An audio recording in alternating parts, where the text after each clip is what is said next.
In a forgotten town, there was a seamstress whose gowns fit so perfectly. It was said the fabric became part of your very soul. But one stormy night, as her needle pierced a strange black thread, something unnatural awoke, a voice whispered her name, and the garments she created began to move on their own.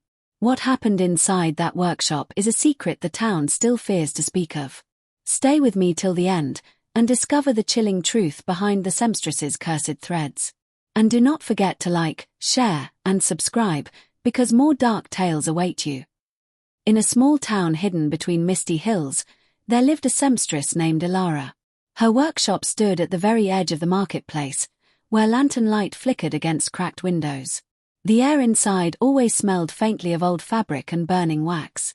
Bolts of velvet and silk lay stacked in shadows, untouched for years. Elara worked in silence, her hands moving faster than most could follow. Her stitches were precise, almost unnatural.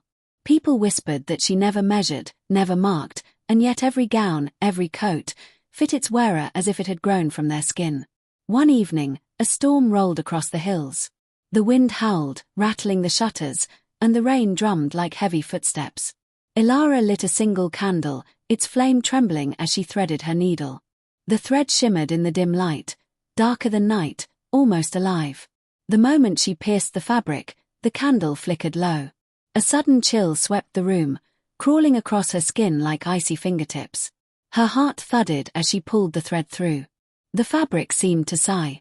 A sound that was not possible. She stopped.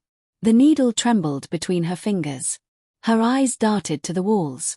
The silence pressed against her ears, heavier than the storm outside. And then she felt it. A tug. Not from her own hand. The thread tightened on its own, winding faster, looping knots she had not made. Her breath caught. The fabric rippled as if something beneath it was struggling to surface. Elara tried to pull back, but the needle refused to leave her grasp.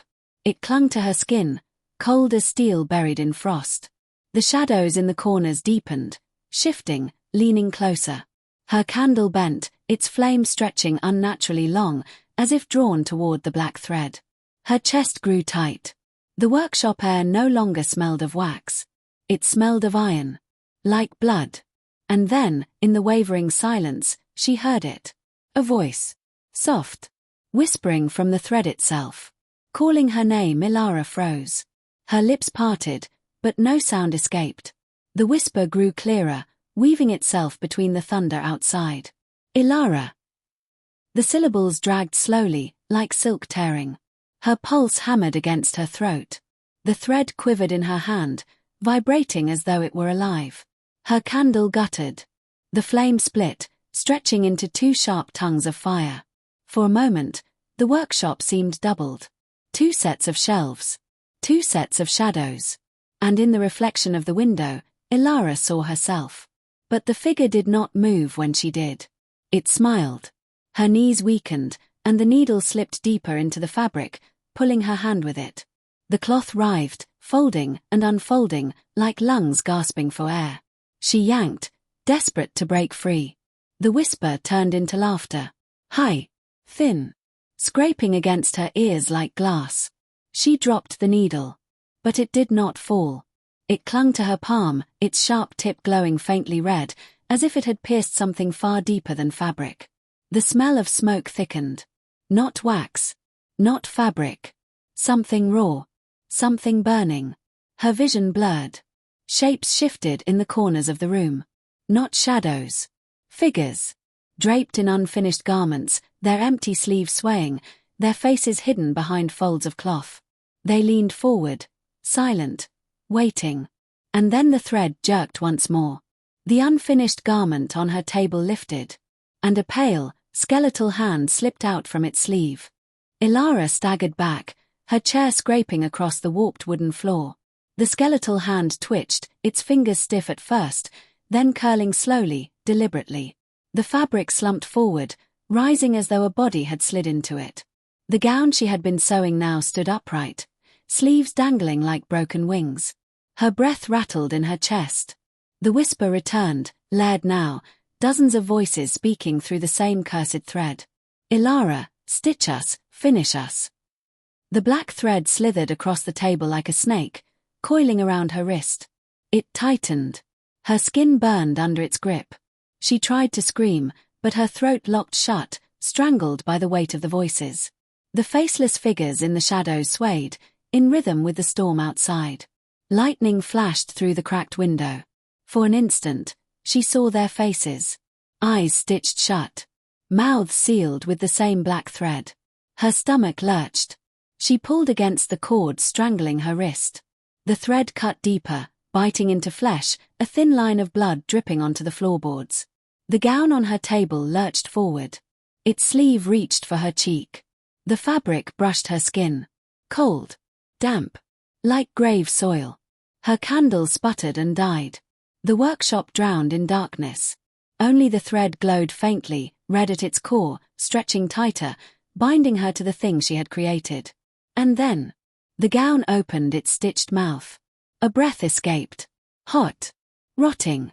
Whispering again. You belong to the cloth now. Elara's body trembled, every muscle taut as the whisper pressed against her ear. The gown leaned closer, the stitched mouth widening as though it struggled to form new words. Her heartbeat thundered, louder than the storm, louder than the rain. The red glow of the cursed thread spread through the garment, crawling along every seam, illuminating the hollow shape like veins of fire. The faceless figures in the corners began to move. Their heads tilted in unison. Their stitched mouths quivered, threads tightening, as if straining to break. Elara wrenched her wrist, blood slick against the tightening thread, but it held fast, stronger with every heartbeat. The air grew heavy, damp with the stench of rot and rusted iron. She gasped, the taste of metal sharp on her tongue. The gown's sleeve rose again, slow and deliberate, reaching for her chest. She stumbled backward, but the thread dragged her closer, pulling her toward the table. Her body crashed against the wood, splinters biting into her skin. The laughter of the voices fractured into screams. Thousands of them. Men. Women. Children. All howling from the seams of the cursed fabric. Her mind reeled. Her own stitches. Her own work. Every garment she had ever made. Every perfect seam, every flawless cut. They had not dressed people. They had consumed them. And now, the cursed gown opened wider. Its stitched mouth gaped like a wound. A void waited inside, pulsing with lightless hunger. And the voices shrieked together. Join us. Elara's heels dug into the floorboards, scraping deep grooves as she fought against the pull. Her fingers clawed at the table's edge, nails splintering as the cursed thread dragged her closer. The gown's hollow mouth widened, its seams tearing with the sound of ripping flesh. Inside was no fabric. No lining. Only a swirling pit of darkness, endless and hungry. The air rushed toward it, pulling dust, scraps of fabric, even the dying embers from the cold hearth. Her candle holder clattered to the ground, sucked halfway into the void before vanishing without a trace. Elara's scream tore through the room, but the sound was swallowed instantly. Her voice did not echo. It disappeared into the gown, devoured like breath in a storm. The faceless figures closed in. Their heads bent low, like mourners around a grave. Their stitched mouths strained, threads snapping one by one, until faint, broken wails leaked through. Elara's arm was dragged forward, inch by inch, the cursed thread carving deeper into her wrist. Blood seeped freely, the dark cloth drinking it eagerly. Her strength faltered. The pit inside the gown pulsed, almost like a heartbeat, pulling harder, faster.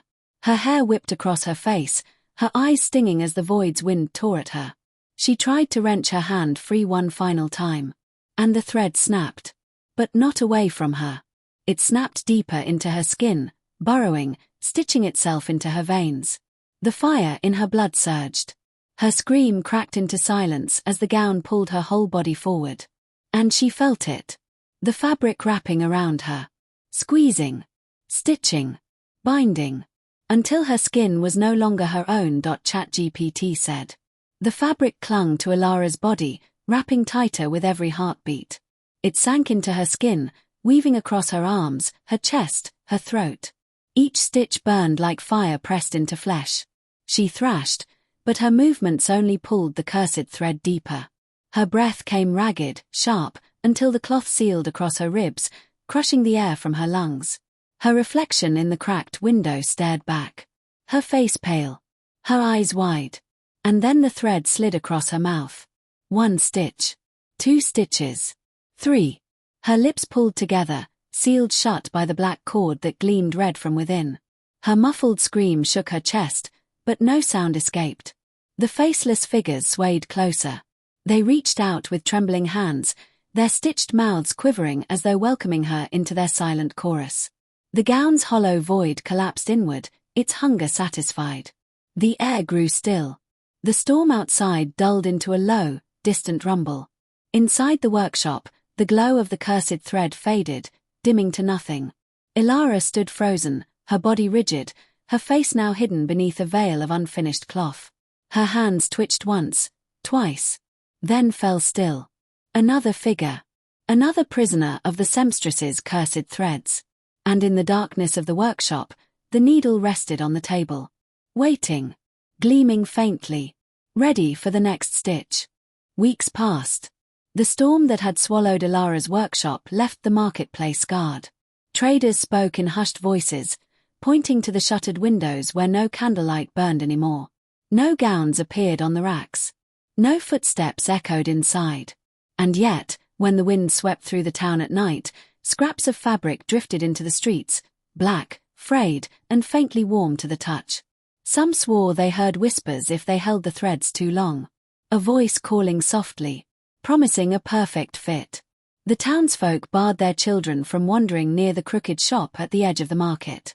But still, on certain nights, a dim glow pulsed behind its windows.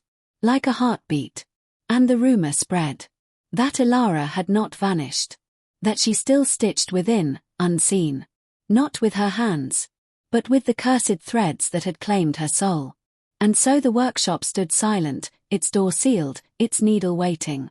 Waiting for the next hand to pick it up. The next soul to stitch. The next name to whisper.